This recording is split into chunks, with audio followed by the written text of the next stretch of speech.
to finish drunk in a bar in the town of Jyväskylä, 150 miles north of Helsinki. He could only speak 3 or 4 words of English, but he quickly developed quite a compulsion to talk to me at great length in Finnish, with much sentimental emotion. Finally, in frustration, he pointed to himself and announced, "Nicholas, Saint Nicholas!" So now I know where Santa Claus spends his summers. He spends them getting very drunk in a bar in Jyväskylä in Finland. Unfortunately, this information was of no use to me, because I had already written a story about Santa Claus called When Jesus Comes Down the Chimney. In this story, I reverse the traditional roles of Jesus and Santa Claus. Jesus possessed a magic sack, but Santa Claus climbs into people's homes so as to take away their most treasured possessions in order to redistribute wealth. Oddly, this short story is one of only a couple by me which had actually been published in Finnish. Usually for me, visiting somewhere interesting results later on in a piece of fiction, or at least in part of a piece of fiction. Hence the title of this talk, How I Was Shot by Adolf Hitler. Now this incident occurred where else but in Munich. I'd been invited to a science fiction festival held in the ultra-modern palace of glass and pink concrete, the Gastei Cultural Center. And I discovered that this building stands on the site of, and obliterates the memory of, a one-time beer hall called the Bürgerbraukeller. It was here that the Bavarian Minister of State was about to address a political meeting when Hitler burst in with his stormtroopers. He smashed a beer mug, leapt on a table, and fired a pistol at the ceiling. Anybody who laughed at him was beaten up. Naturally, I realized that the auditorium where I was addressing an audience must be directly above the place where Adolf had fired his pistol. Passing through the 4-dimensional space-time continuum, Hitler's bullet hit me, metaphysically and imaginatively, at least. In reality, no doubt, the bullet had lodged in the plaster, the ceiling below, long ago. At this point, I should confess that the things I discover are not always true. I mean, was that really Santa Claus whom I met in Finland, even if he seemed to say so? And when I was in Barcelona, I became intoxicated with the weirdly surrealistic Sagrada Familia Cathedral, designed by Gaudi, but still unfinished.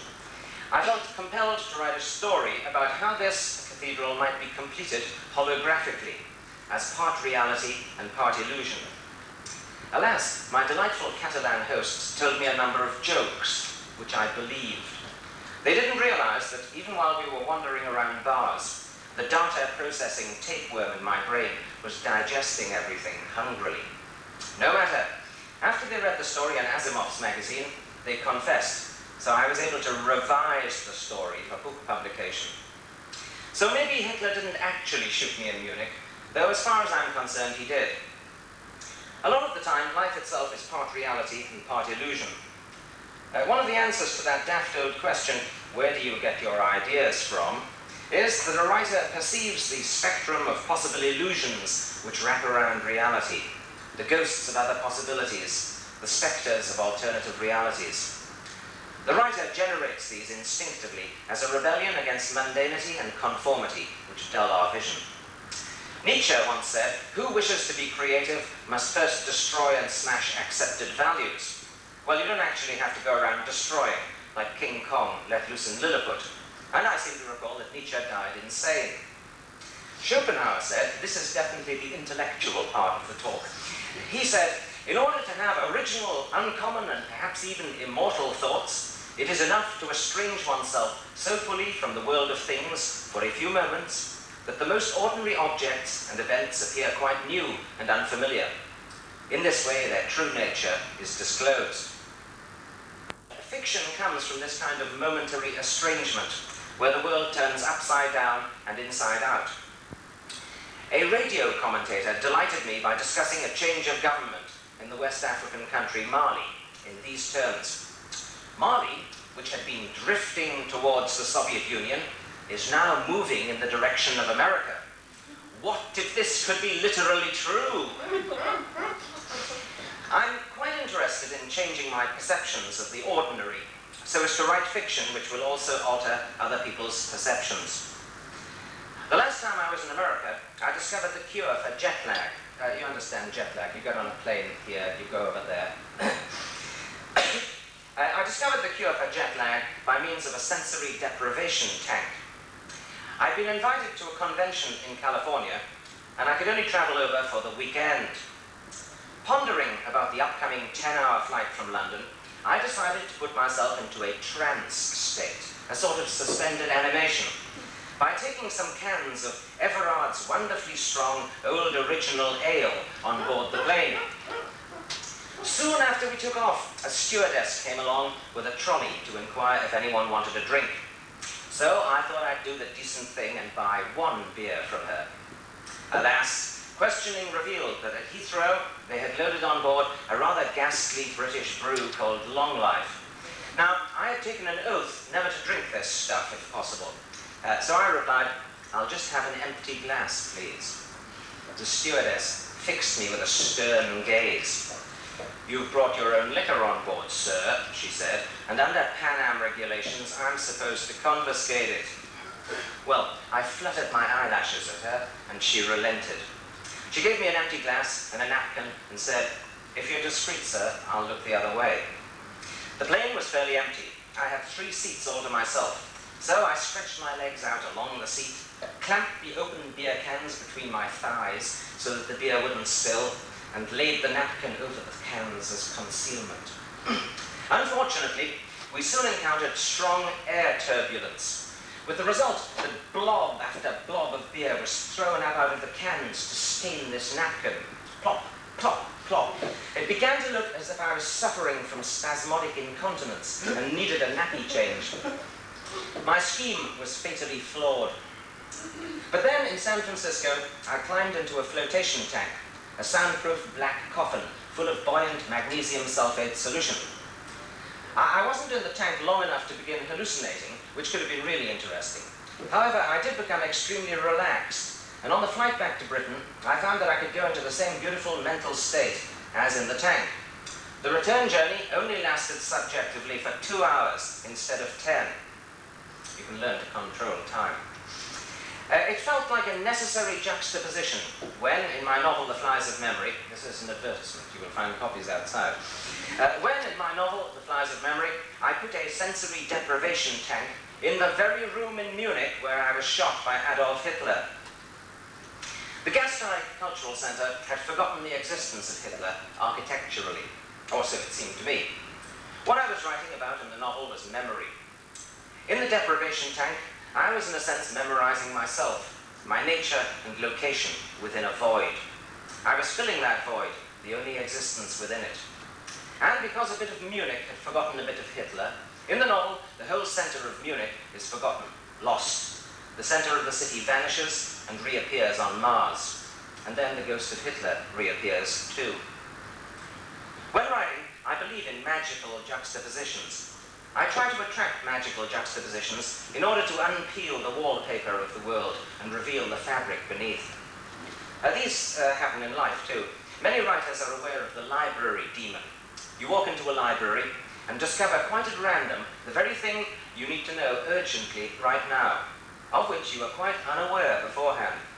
And this fills you with wonder and excitement, and with a sense of fertile estrangement from the ordinary. This state of illuminated estrangement is the creative source, not only of stories, but also of my own original, innocent involvement, long ago, in a literature such as science fiction. Recently, we had new floors put in our house by Britain's first ostrich farmer. Now, hang on a minute.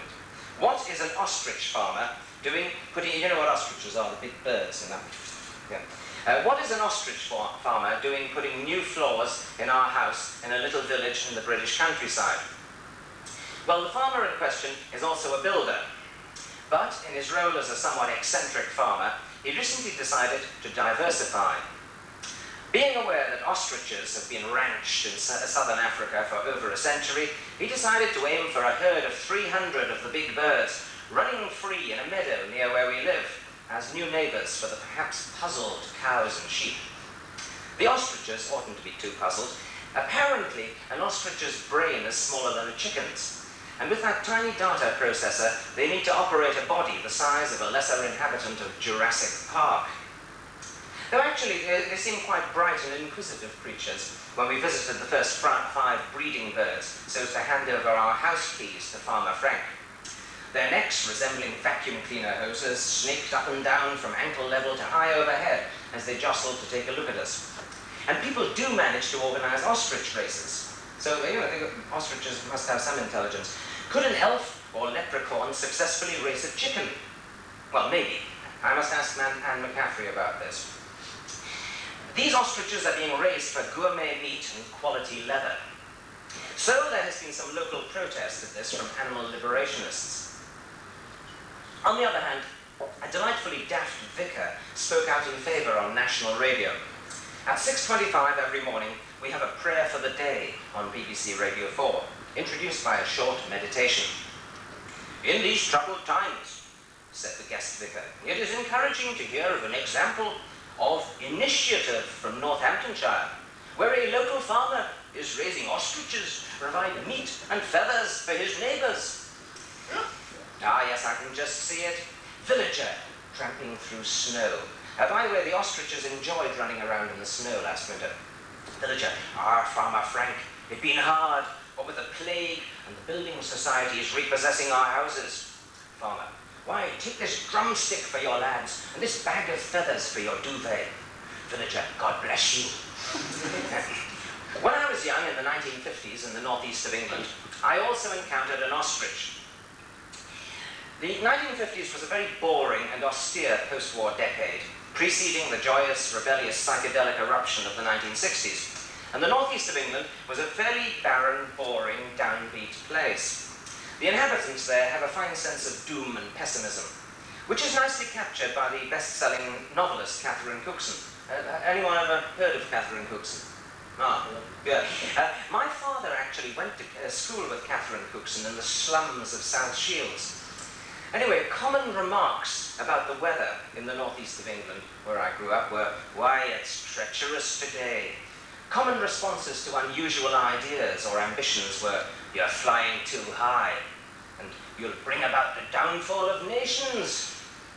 In a dusty shop window in my hometown, there was an ostrich. It was a miniature, plastic, toy ostrich. This ostrich used to dip its head into a glass of water, then raise its head up and lower it again, endlessly, all day long. The ostrich seemed interesting by comparison with the neighbourhood. So, it wasn't surprising that I was delighted to discover science fiction, nor that I stared up at the stars as an imaginative escape route. The 1950s was actually the golden age of science fiction, though I didn't know so at the time. So it's a pity to live through a golden age and not realise it was the golden age.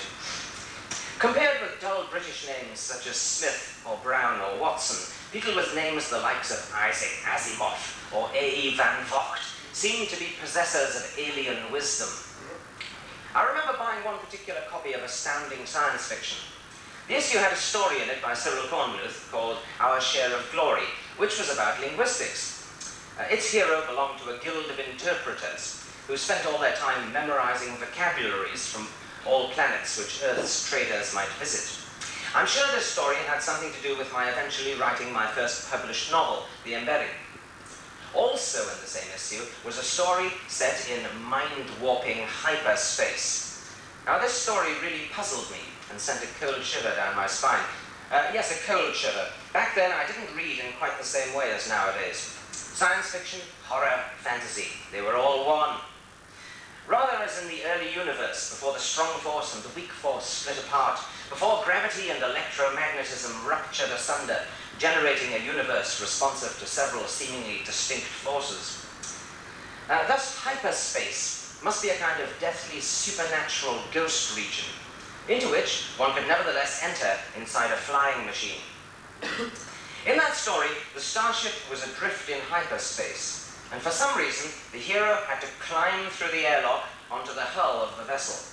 This exposure could be very harmful to the human mind.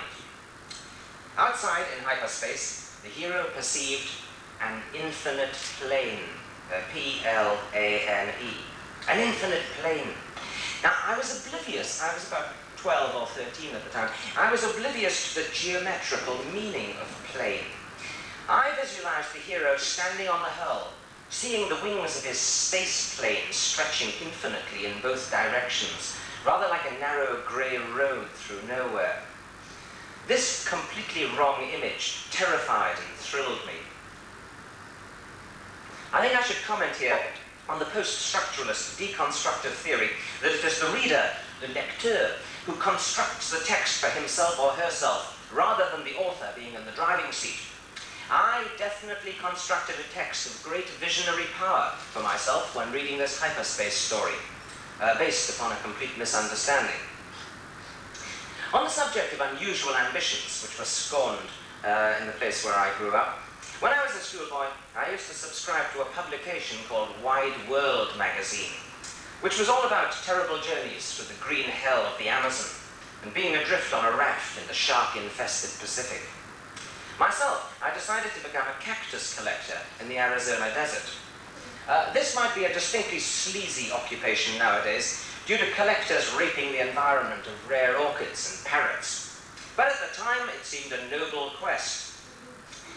I remember writing some doom-laden poems about exotic plants, cacti, orchids, and such. Definitely had some connection with literature in my mind. I contented myself with simply growing cacti and succulents, because they looked to me as though they came from an alien planet. To my chagrin, the only one of my cacti that would ever flower was the peyoffal cactus, the source of mescaline. Back then in the 1950s, it was actually possible to buy peyoffal cacti from specialist cactus growers in Britain. This was well before the psychedelic revolution. I haven't noticed any peyoffal on sale at garden centres in the last couple of decades in Britain. I've been looking. Perhaps the peyoffal was trying to tell me something by alone and uniquely flowering. For I had read Aldous Huxley's The Doors of Perception. If Hugo Gernsback was keen to encourage readers to wire up radio sets, when I finally got my science fiction act together, one of my main aims was to suggest to readers what it might be like to rewire minds. Ungratefully, I did eat my faithful peyoffal cactus a few years later, with no noticeable effects at all. The immediate consequence of its flowering, though, was that I sold an article to a popular gardening magazine, quoting extracts from Huxley and Robert de Roth's Drugs and the Mind. I was 15 at the time. But the idea of becoming an Indiana Jones of the cactus world was waning. Literature beckoned. I also thought about becoming a chemist. Alas, I swallowed a large dose of methylated spirits while misperforming a titration experiment during my final chemistry practical examination. This is the one where you suck methylated spirits up a tube. I continued sucking for a long time. Yes, bad for the exam. So literature beckoned more vigorously, and also the desire to be a writer. Not a writer of science fiction, though, a writer of proper literature, serious fiction, as practiced by Aldous Huxley or Graham Greene.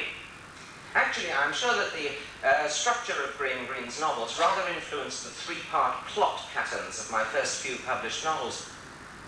I mention Huxley and Greene because they both went to the same college in Oxford, where I was soon reading English literature.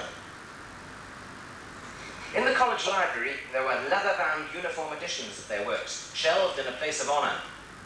Another writer of amazing vision and imagination also went to the same college, someone by the name of Olaf Stapledon. I do recall the day when I met the senior English literature tutor in the street and mentioned that I had just bought a book by Olaf Stapledon. And he asked me, who is he? He had never even heard of Stapledon.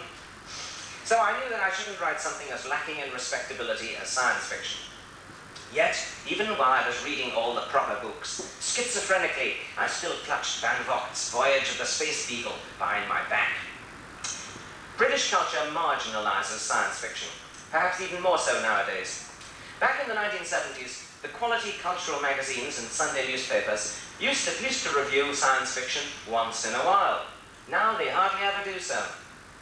When Ballard writes a non-science fiction novel, even though it is almost the same in texture and technique and obsessions as the bulk of his science fiction work, he is nominated for literary prizes, almost as if to reward him for seeing the light at last.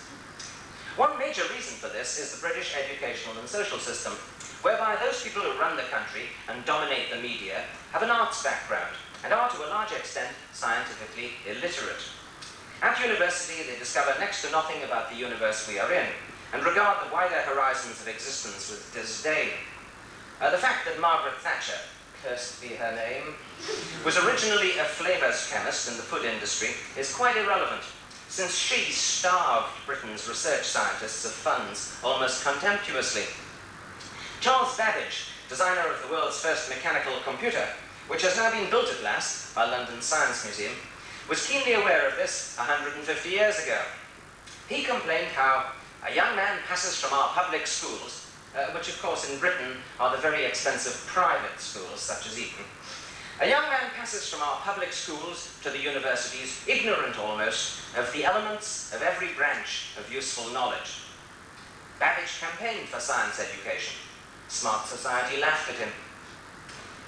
Personally, I like the margins of the world rather than the self-satisfied centre. Cacti are plants of the margin. I prefer the decadence of the 1890s to the central Victorian territory. Innovations so often occur at the margins. Great artists and poets, Van Gogh or Baudelaire, flourished at the unacceptable margins, even though they might later be sucked into the black hole of solid reputation, of cultural deification. The horizon lies beyond the margins. Horizons are what matter for the renewing of the imagination. Ursula Le Guin might remark, she hasn't, but she might, that the margins are the centre. She tends to say things like that. With writers like John Crowley or Tim Powers nowadays, we're seeing an excavation of the secret history of the world. And indeed, there are many secret histories. The history of female painters is one such. The anthropology of conquest is another. The Christian Bishop Landa burned the vast majority of the Mayan written texts, yet those texts are now emerging from the stones and the jungles where they were also carved.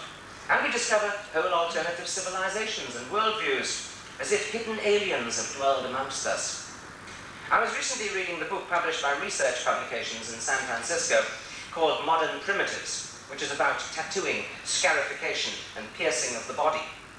Beneath some business suits, some, not many, dragons writhe and nipple rings gleam.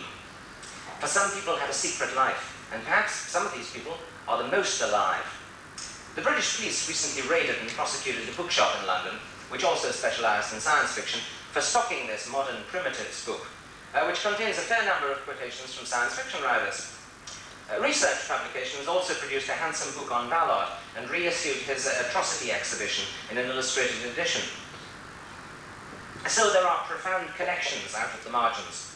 One might also say occult connections, because they are hidden from general view. The police, of course, lead their own secret life, as we discover when a scandal finally erupts about the fabrication of evidence, for instance. For a while, it worried me that science fiction and fantasy writers seem to be strip-mining the alternative cultures and past societies of our world for material, increasingly and promiscuously. The Aztecs, the Mayans, the Australian Aborigines, whoever next. Back in the early 1970s, James Blish wrote an essay for the magazine Foundation, which I had just joined as one of the editorial team. Now, Blish was much influenced by Oswald Spengler's Decline of the West, and he singled out one of the characteristics of science fiction as syncretism. That's the joining together of disparate, contradictory elements borrowed from all over the place, borrowed from contradictory, exotic traditions. This was a symptom, according to Spengler, of decadence and the imminent collapse of a society. As in society, so in science fiction. Obviously, this process has accelerated since Blish wrote his rather pessimistic essay. Yet might not this process represent something healthy, reinvigorating and reconstructive, appropriate to our global village, if it is to thrive? On the one hand, the global village suggests worldwide homogenization and uniformity, the same damn novel by Isaac Asimov on sale in every language, in every country, remorselessly and deadeningly. On the other hand, all the secret histories of the global village are now being highlighted, ever more so. This can, of course, lead onward to a theme park world, where alternative cultures are merely wallpaper, merely decoration in the international cocktail lounge or airport terminal. But maybe the secret histories are more vigorous than that. I think that it's appropriate that science fiction should use all these secret histories of Aztecs or Aborigines or Neoplatonists in a syncretic, mosaic manner, for science fiction is mutually contradictory and multifold. Thus it helps us to think and feel flexibly about the vast range of radically alternative possibilities which lie ahead. And it also illuminates the secret history of our own times, the fears and desires that we feel as regards the futures that rush towards us. I myself probably wouldn't have started to write science fiction if I hadn't lived abroad away from Britain. Living in East Africa in a socialist republic gave me some insight into the political realities of the Third World, and at least some awareness of alternative traditional worldviews. Living in Tokyo subsequently slapped me in the face with future shock. Tokyo was the dystopian disaster area of science fiction, a megalopolis of overcrowding, pollution, new industrial diseases, cherry trees kept alive by bottles of nutrient fastened to their trunks. It also contained all the utopian wizardry and gimmickry and techno-fun of next century. Tokyo compelled me to write science fiction as a psychological survival strategy to cope with the environment. Now actually, William Gibson told me a while ago that an early piece I wrote about life in Tokyo for New Worlds magazine back in 1970 had quite an effect on him. Maybe if I had been able to foresee the future, which science fiction writers notoriously cannot, I could have founded cyberpunk 15 years ahead of schedule. But things arrive when they arrive, and I didn't know too much about the cyber aspect. I knew more about structural anthropology. These great missed opportunities. But equally, though I was in the right place, not quite at the right time, I don't think I could have gone into a cyberpunk state of mind. What bothers me about the most vivid cyberpunk is how on earth the characters are able to function at all as electronic supermen in those mean streets, with their brains zonked out and their bodies quivering with drugs and frequently beaten up as well. They ought to be in a hospital bed from page 2. I don't think I'd have the stamina. Flaubert advised, be regular and orderly in your life so that you may be violent and original in your work. Personally, I tend to be regular and orderly, which is how I got rather a lot of books and stories written. Readers don't always quite appreciate this. I received one fan letter from a fellow in Florida who told me how he was in telepathic communication with a sperm whale and had made love to a dolphin and had written an unpublished book about this, which he suspected I had stolen from to produce my own novel about whales, The Jonah Kit. He had sent his 1,000-page manuscript to Scribner's, the publishers in New York. Scribner's had sent it back to him, but Scribner's had published The Jonah Kit. Therefore, Scribner's had Xeroxed his manuscript of love and interspecies communication and rushed the Xerox to Britain to someone who could quickly turn it into a sordid, pessimistic bestseller for them. Stands to reason. Publishers do this all the time. Well, rashly, I reassured my correspondent that if he looked on the copyright page of the Scribner's edition, he would find that the Jonah Kit had first been published 2 years earlier in Britain itself. Mollified, by way of apology, this gentleman sent me a photo of a Reichian orgone machine he had built to detect UFOs. And he moved from Florida to Oregon, which is much further away from Britain. But then his girlfriend, old or new, I don't know which, maybe it was the dolphin, but then his girlfriend discovered by intuition a power centre in Wales. That's Wales the country, not Wales in the sea. A power centre in Wales which she needed to visit. My dolphin lover wrote and said he needed to come and interview me for Future Life magazine, so as to pay for his or her trip to that power centre. Future Life was a glossy, upbeat, quite expensively produced magazine, and I had already experienced a spot of surrealistic trouble with this particular publication. It ran a regular series about the future of transport, medicine, lifestyles, or whatever, written each month by a different science fiction writer. The editors of Future Life wrote and invited me to do one of these, and to suggest the subject. Quite a lot of subjects had already been covered, so I suggested the future of religion. Fine, good idea. They commissioned me. I delivered my essay. The editors liked it. They paid me. Publication was scheduled for July. June came, and the June issue advertised my essay as due next month. July came. and Future Life published something else entirely. To my inquiry, there came an anguished response accompanied by the sound of editors tearing out their hair. The publisher and owner of Future Life was an Irish-American. I think his name was Kerry O'Quinn. He was also a fervent atheist, and when he saw the very word religion mentioned in the June edition of his magazine, he raced to the printing press. Stop press! My essay for the July issue, already being printed, was torn out bodily on his orders, and a different one substituted. So I had somewhat negative feelings about Future Life, and I didn't particularly wish my Reichian dolphin lover to turn up as an ambassador of Future Life to pay for this trip to his girlfriend's power center. I put his letter aside for a little while. He must have intuited that I had done this. A mere 3 weeks later, on Christmas Eve, when John Brunner was visiting us, an envelope dropped through the door. It contained a 7-page drama in which, in order to rebuke me for destroying his trip to Wales with his girlfriend, my would-be interviewer fantasized arriving in our village, cutting our telephone wires, and beating my nose bloody. Because with my books I had, quote, mind-fucked him. And, quote, if you fuck with your readers' heads, you can expect them to mess with your face. Flaubert would not have wanted such an interviewer. A while earlier, I had an enthusiastic postcard from an army base in New York State. Hey, this said, I've been reading your books, man. Far out. Like, where do you get your dope, man? The Amazon? East Africa? Do you snort it, man, raw? You got an old lady. I bet she's a fox. You can get a lot on a postcard. This guy did. I bet you do that tantric fucking, too. Keep it hard for hours, right? Any kids? Any whole chromosomes? Were they born with their brains sticking out of their heads? This is a reference to my novel The Embedding, proving that he had read my books with great care. You sure know your needles, man, i.e. thy blood like milk. This was a story by me. But I liked it.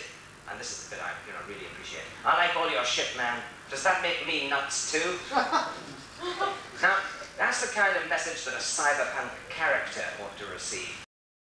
As Schopenhauer said, it is enough to estrange oneself fully from the world of things for a few moments. Not quite all the time. In my case, anyway. I suppose other writers might operate differently. Rambo, for instance, the French poet, not Sylvester Stallone. But Rambo wasn't writing novels. Novels take a certain amount of long-term concentration. On the other hand, after you have estranged yourself fully, objects and events can appear new and unfamiliar at any time and reveal their true nature, or at least an imaginative truth. Then you can be shot by Adolf Hitler, and a bullet can become part of a book.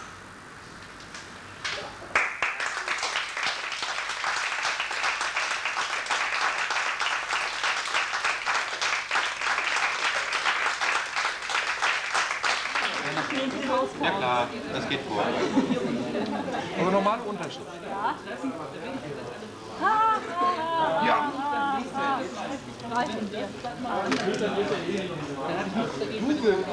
Ich soll es jetzt nicht. Nee, das ist echt Comics.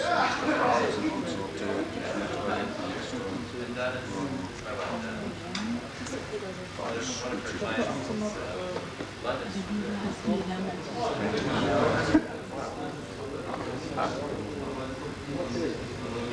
it's good to meet you. And you're also a writer or? This story was in That's why I recognize your name, yes. I haven't read it yet. And was it translated? Is it one of the ones that was translated? Good. I haven't, so I will read it. Very crazy story about Philip Dick. It has been published.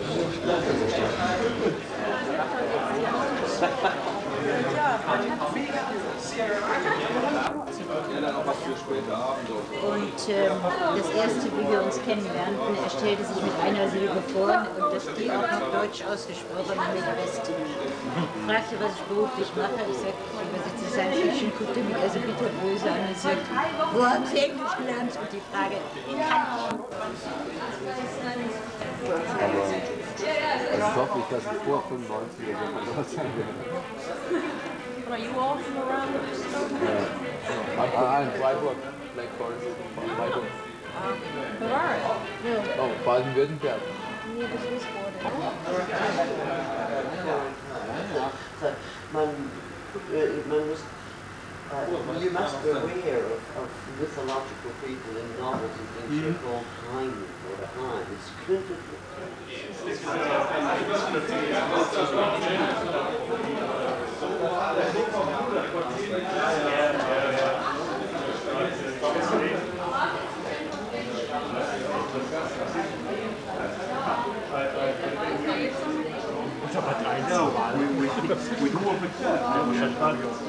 Any other space marine mad. Und die ostdeutschen Verlage passen ja auch wenig an. Das erscheint noch als SF, aber es erscheint so wenig. Es erscheint nicht alles das, was eigentlich voll angefangen wurde. Ich frage mich immer, was ist denn in Deutschland los mit SF? Was macht ihr eigentlich? Ich weiß immer nie, was ich sagen soll. Im Herbst habe ich noch was über die Con erzählen können. Aber jetzt weiß ich lieber gar nicht. Ich weiß nicht mal, was meine Schwester macht, wo man so richtig da ist.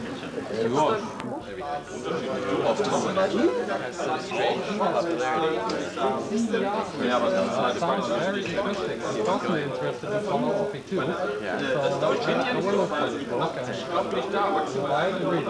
I promise. Wir sehen uns in jeder Essen them once. There was that's not a convention based mainly last year. It's a very big tape of 5 hours. Here, I weiß gar nicht, wie lange war das? 4 hours. Only once. Another time. Again? They don't like it.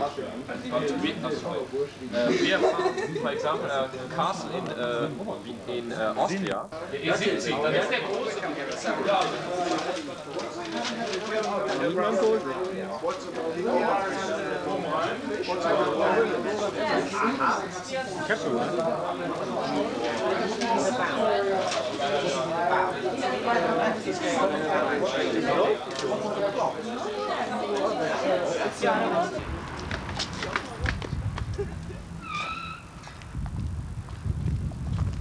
Hier, also sie warte auf mich, ne? Ich frage mich gerade. Mr. Watson, I don't really need it, I just... Once a jolly swagman camped on a billabong under the shade of a coolabah tree, and he sang as he sat and waited till his belly full. You'll come a waltzing Matilda with me, waltzing Matilda, waltzing Matilda. You'll come a waltzing Matilda with me. And he sang as he sat and waited till his belly full. You'll come a waltzing Matilda with me. Down came a jumbuck to drink at the billabong. Up jumped the swagman and grabbed him, said he. Here's a jolly jumbuck, you've got in my tucker bag. You come a waltzing Matilda with me. Waltzing Matilda, waltzing Matilda. You come a waltzing Matilda with me. And he sang as he stuffed that jumbuck in his tucker bag. You come a waltzing Matilda with me. Down came the troopers, mounted on his thoroughbreds.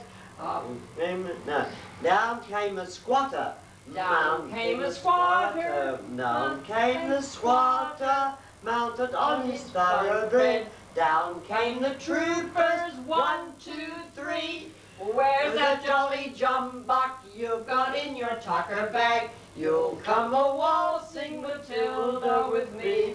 Waltzing Matilda, waltzing Matilda. You come a waltzing Matilda with me. And he started. all right then. Never mind. Up, jump.